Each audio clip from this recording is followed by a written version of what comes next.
Bismillahirrahmanirrahim. Tidaklah Allah memberikan kepada kita ujian kecuali salah satu alasannya pengen menghapuskan dosa. Idza kathurat dzunubul 'abdi wa lam yakun lahu min 'amalin liyukaffiraha fabtalahu Allahu bil hazan liyukaffiraha. Kalau seorang hamba banyak dosa dan dia nggak cukup amal untuk mengkifarat dosa-dosanya, Allah akan menguji dia dengan rasa sedih, dengan rasa kecewa, dengan rasa berat, sakit hati untuk mengkifarat dosa-dosanya. Itu yang kita bangun, sehingga kalau ada masalah sama orang lain, kita memperbaiki diri dulu. Bukan sibuk dengan kesalahan dia terus-menerus yang nggak mau kita maafin. Misalnya ada teman kita nih, jadi clash sama kita. Hal pertama yang kita bangun, astagfirullahaladzim, saya banyak dosa nih. Tapi kan yang salah dia, ya. Tapi mungkin dia nggak akan mengatakan kalimat itu, nggak akan bersikap kayak gitu kalau kita nggak punya dosa. Allah sengaja mengutus dia untuk menguji kita lewat kata-katanya, lewat perilakunya, karena kita punya dosa. Jadi penyebab pertama diuji itu bukan teman kita yang salah, itu penyebab kedua. Memang dia salah, dan itu harus kita akui, realistis lah. Dia salah, dia nggak pas, dia nggak bijak, dia apa. Oke, tapi yang mentakdirkan dia salah kepada kita Allah Subhanahu wa taala. Kenapa Allah takdirkan gitu? Karena kita masih punya banyak dosa. Allah kirim kita ujian, bisa manusia, bisa alam, bisa dalam diri kita sendiri. Itu semuanya adalah cara Allah untuk menguji kita dan membersihkan dosa-dosa kita. Ini yang kita bangun pertama. Yang kedua, kata Nabi di dalam hadis Bukhari, may yuridillahu bihi khairan, yang terkenal kan yufaqihu fiddin, itu yang terkenal. Ternyata ada dua modelnya.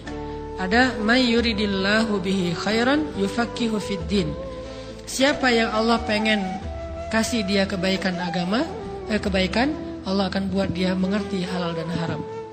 Itu berarti Allah sayang sama dia. Ini satu model hadis. Ada model yang kedua, mirip redaksinya. May yuridillahu bihi khairan yusib min. Hadis Bukhari. Siapa yang Allah pengen ngasih dia kebaikan, Allah uji. Hah? Kok gitu caranya? Ternyata kayak gitu rahasianya. May yuridillahu bihi khairan, may yuridillahu bihi khairan. Siapa yang Allah pengen ngasih dia kebaikan, Allah kasih dia musibah atau ujian. Kenapa bisa seperti itu, Ustaz? Fa inna ma'al usri yusra, inna ma'al usri yusra. Seolah-olah Allah bilang di dalam ayat itu, kalau kalian mau dapat kemudahan, biasanya lewatnya kesusahan dulu.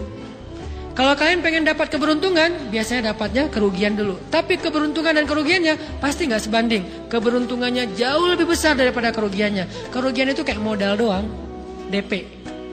Jadi kalau kita mau dapat kejutan dari Allah, Allah kasih kita DP. DP-nya apa? Ujian. DP-nya musibah. DP-nya rasa nggak nyaman. Itu DP tuh. DP terhadap apa? DP dari Allah terhadap hadiah-hadiah besar yang Allah pengen ngasih ke kita setelahnya. Cuman banyak orang yang menolak DP ini. Sama kayak kita misalnya. Kalau kita mau ngasih dia hadiah, kita kasih dia kayak kejutan dulu. Dia lagi ulang tahun nih, disiram air dulu. Setelah itu dikasih hadiah-hadiah yang mahal. Rela gak disiram air demi hadiah? Rela, udah siramin lagi aja. Kalau setelahnya ada hadiah. Yang kita gak rela, kalau setelah disiram disuruh bersih-bersih sendiri dan gak dikasih apa-apa, kan gak rela tuh. Berarti ini bab iman. Yakin gak kalau Allah tetap ngasih hadiah? Kan sabar dan iman itu ternyata tahu aman, kembar. Kalau kita yakin Allah ngasih hadiah setelah ngasih kita DP ujian, ya kita akan sabar. Gak apa-apa deh, bentar lagi mau dikasih hadiah, digini-giniin juga gak masalah. Dibully, diapain sama Allah, biarin aja. Ya Allah saya sabar, kan bentar lagi mau dikasih hadiah nih. Ini masalah yakin. Tapi kalau kita gak yakin, apa sih maunya Allah gitu kan? Begitu kalimat ini keluar, maka yang muncul setelahnya adalah mengeluh, berputus asa, dan gak akan sabar menghadapi ujian. Ujian, kata Nabi, may yuridillahu bihi khairan. Siapa yang Allah pengen kasih hadiah, siapa yang Allah pengen kasih kejutan, siapa yang Allah pengen kasih pertolongan, siapa yang Allah pengen kasih kebaikan, yusib min. Allah akan uji dia dulu. Ini sunnatullah. Sehingga kalau kita lagi diuji, yang kita lihat jangan ujiannya, apa setelah itu. Gimana ngelihatnya Ustaz nggak kelihatan? Dengan mata hati. Istafti qalbak, tanya kepada hatimu, kelihatan nggak? Dengan mata hati. Gimana ngelihat dengan mata hati? Dengan iman. Saya percaya Allah pasti ngasih kebaikan setelah ini. Orang Allah sendiri yang ngomong, nggak ada satu huruf pun di Al-Quran yang salah, apalagi satu ayat, apalagi 2 ayat. Fa inna ma'al usri yusra, ditegesin lagi, inna ma'al usri yusra. Tapi usr dulu, baru yusr. Dikasih kesusahan sedikit, dikasih kemudahan yang banyak. Dikasih kesusahan sedikit, dikasih kemudahan yang banyak. Ini yang kita coba bangun tajdidul iman, bangun memperbarui yakin.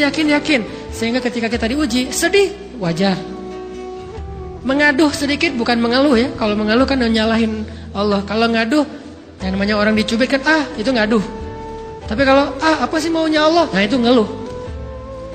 Antara mengadu dengan mengeluh berbeda. Mengaduh itu manusiawi.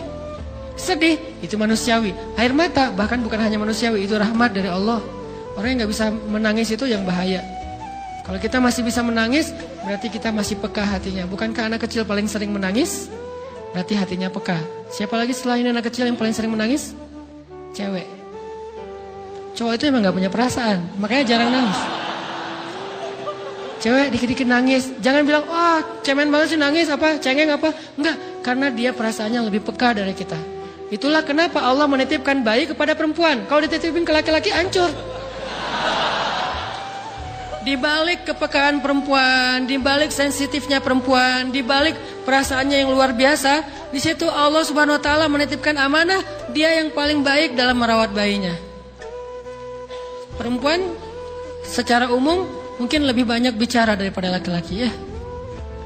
Walaupun ada orang yang perempuan pendiam banget, ada yang nggak ngomong sama sekali, misalnya diem-diem aja, ada. Tapi secara umum perempuan lebih banyak berucap daripada laki-laki. Emangnya ini kekurangan?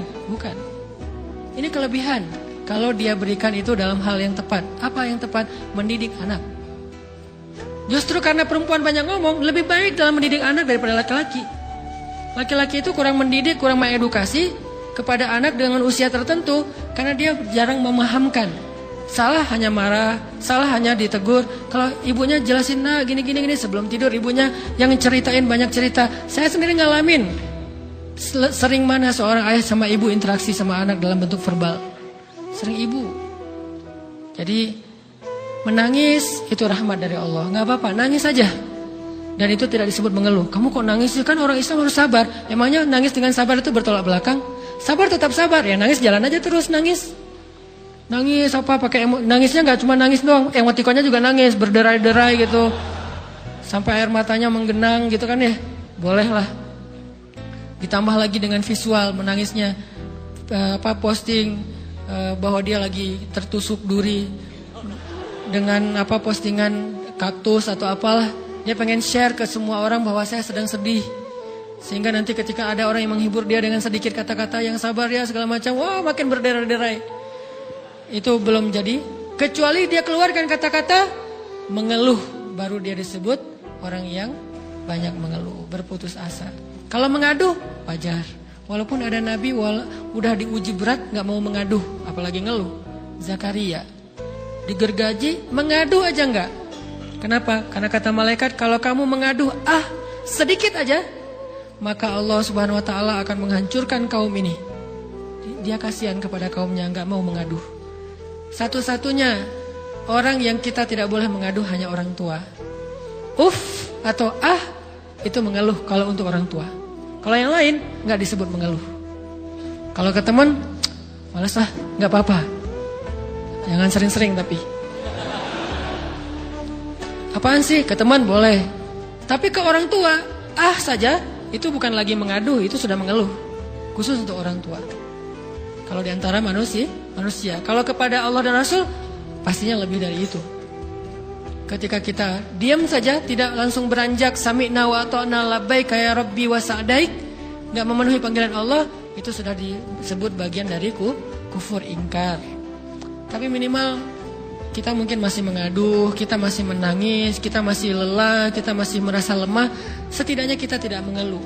Kenapa? Kita percaya